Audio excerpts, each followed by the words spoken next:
Napagala kong maraybi. Magsaka. So ayan guys, pakyat kami dito ngayon sa LCC kasi pupunta kami ng Abicom dahil bibili ako ng cord sa charger ko. Dali kita masakat, be. Upstairs. Kaya nga, masakat dito. Manikin din. So ayan guys, nandito kami ngayon paakyat sa department store. Magsa-shopping kami dito.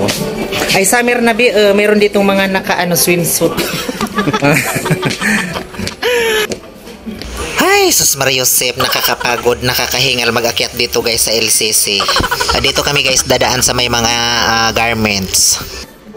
So ayan, mag-walking na lang kami guys dito sa stair. Ito ang tinatawag na stairway to heaven.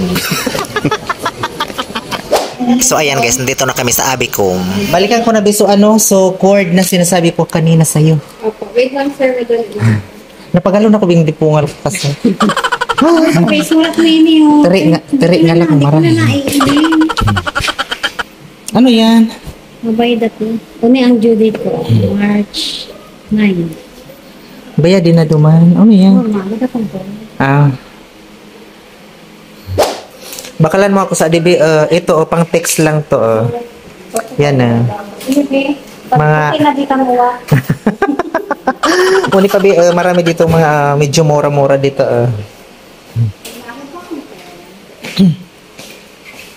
Anong gagawin mo, Bi? So ayan guys, ito na yung cord sa charger ko. Bumili ako ng cord sa charger ko dahil ang nabili ko sa isang tindahan 48 hours bago ma-full charge ang lente na buwisit. Nabili ko sa tindahan na basta may mister ang tindahan na yun. Tapos marami pa sila dito guys, mga cellphone accessories, tapos mga charger at iba pa. So ayan guys, tapos na kami sa Abicom kaya dumiretso muna kami dito dahil mag-iis na kami dito. So bumili kami dito ng sotanghon, tapos bumili kami dito ng siopaw dahil magmimerienda muna kami dito. Siyempre napagod kami dito kakaakit sa mall na ito. Kailangan namin mag-snack. So ayan guys, tapos na kami mag-snack. Pababa na kami dito sa hagdan na ito.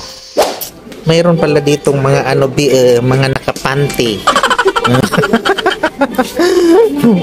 Bye-bye na guys.